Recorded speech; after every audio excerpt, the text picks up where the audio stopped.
देखिए, आज हम लोग अकार्बनिक रसायन का सेकेंड चैप्टर में हैं। उस चैप्टर का नाम है पी ब्लॉक के तत्व। तो पहले हम लोग निष्कर्षण टॉपिक पहला चैप्टर पढ़ लिए। अब हम लोग को पी ब्लॉक के तत्व पढ़ना है। तो आप जानते हैं कि पूरे आवर्त सारणी को 4 ब्लॉकों में बांटा गया। S block, P block, D block और एफ ब्लॉक। 4 ब्लॉक हैं, S block, P block, D block और एफ ब्लॉक। अब इसमें से आवर्त सारणी में 2 तरह की कतारें हैं, एक क्षैतिज कतार है, एक उदग्र कतार है। तो क्षैतिज कतार को उदग्र कतार को आवर्त कहते हैं, क्षैतिज कतार को आवर्त कहते हैं और उदग्र कतार को वर्ग कहते हैं। तो वर्गों की संख्या 18 है और आवर्तों की संख्या 7 है। तो उस कंडीशन से देखिए, अब हमको पढ़ना है पी ब्लॉक के तत्व। तो पी ब्लॉक के तत्व कहते हैं किसको, कहेंगे किसे, पी ब्लॉक कहते हैं किसको। तो जब इलेक्ट्रॉनिक विन्यास लिखा जाता है, सब सेल में इलेक्ट्रॉनिक विन्यास लिखा जाता है और लिखने के बाद जिसका बाह्यतम कक्षा लास्ट ऑर्बिट पी पर लास्ट हो, जो पी सब सेल पे लास्ट होगा, वो तत्व पी ब्लॉक के तत्व कहलाएंगे। और कहता है कि पी ब्लॉक के अंतर्गत वे तत्व जिनके बाह्य इलेक्ट्रॉनिक विन्यास पी सब सेल में समाप्त होता है, उसे हम लोग कहते हैं पी ब्लॉक के तत्व। जिसका इलेक्ट्रॉनिक विन्यास एस सब सेल में समाप्त होगा वो एस ब्लॉक के तत्व कहलाएगा। जिसका इलेक्ट्रॉनिक विन्यास डी सब सेल में समाप्त होगा डी ब्लॉक के तत्व कहलाएगा। और जिसका इलेक्ट्रॉनिक विन्यास एफ सब सेल में समाप्त होगा वह एफ ब्लॉक के तत्व कहेगा। तो एस ब्लॉक में 2 आवर्त, डी ब्लॉक में 10 आवर्त और पी ब्लॉक में 6 आवर्त। तो 2, 10, 6 यानी कि 18 आवर्तों की वर्गों की संख्या। एस ब्लॉक में 2 वर्ग, डी ब्लॉक में 10 वर्ग और पी ब्लॉक में 6 वर्ग हैं, यानी कि वर्गों की संख्या टोटल 18 है। तो कहता है पी ब्लॉक के अंतर्गत वर्ग 13, 14, 15, 16, 17 और 18, 3 और 3 6, यानी कि 6 आवर्त, 6 वर्ग हैं पी ब्लॉक में।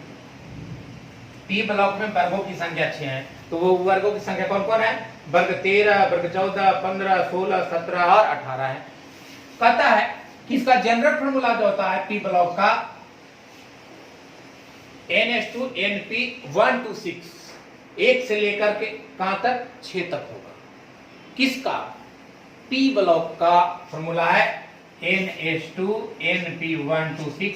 N है जो आपको आवर्त बताएगा, S है जो आपको ब्लॉक बताएगा और ये जो है आप ब्लॉक बताएगा, ये आपको वर्ग बताएगा।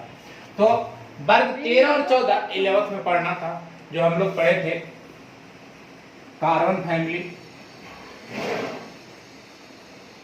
बोरॉन फैमिली और कार्बन फैमिली। बोरॉन फैमिली या कार्बन फैमिली हम लोग वर्ग 13, 14 में पढ़ना था 11th क्लास में। अब हमको 12th क्लास में वर्ग 15, 16, 17 और 18 यानी 4 वर्ग पढ़ना है 12th क्लास में। वर्ग 15, 16, 17 और 18। तो इस चारों में अब एक लेके चलेंगे।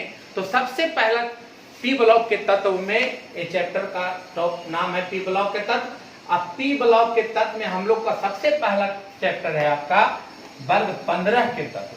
तो वर्ग 15 के तत्व कहते हैं, यानी कि वर्ग 15 के तत्व कहिए या इसी को किसी जगह लिखा रहेगा नाइट्रोजन परिवार, नाइट्रोजन फैमिली। तो कहता है कि आवर्त सारणी के वर्ग 15 यानी कि 15 को ही हम लोग कहते हैं 5 कहिए। इसमें 5 तत्व, कौन कौन तत्व है?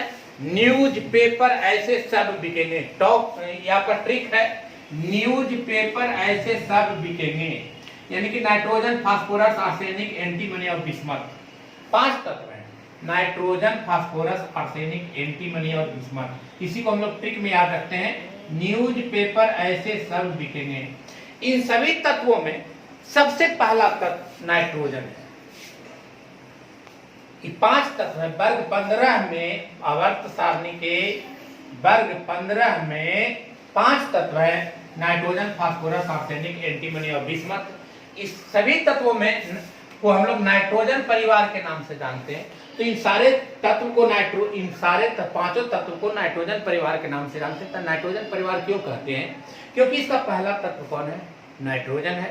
पहला तत्व नाइट्रोजन होने के कारण इसे हम लोग नाइट्रोजन फैमिली के नाम से जानते हैं। इन तत्वों को सामूहिक रूप से निकोजन्स कहते हैं। याद रखिएगा, ऑब्जेक्टिव का एक क्वेश्चन आता है कि वर्ग 15 के तत्व को किस नाम से जानते हैं? तो एक तो आपको बता दिए कि वर्ग 15 के तत्व को नाइट्रोजन फैमिली के नाम से जानते हैं, और या इसका सामूहिक रूप से निकोजन्स कहते हैं। निकोजन्स का मतलब क्या होता है? दम घुटने वाला। निकोजन्स का अर्थ होता है, निकोजन्स इसका अर्थ होता है दम घुटने वाला, इसीलिए इसको हम लोग सामूहिक रूप से निकोजन्स कहा जाता है। और इन तत्वों के यौगिक को निकोनाइट्स कहा जाता है। इससे nitrogen, phosphorus, arsenic, antimony, bismuth से जो बने यौगिक होंगे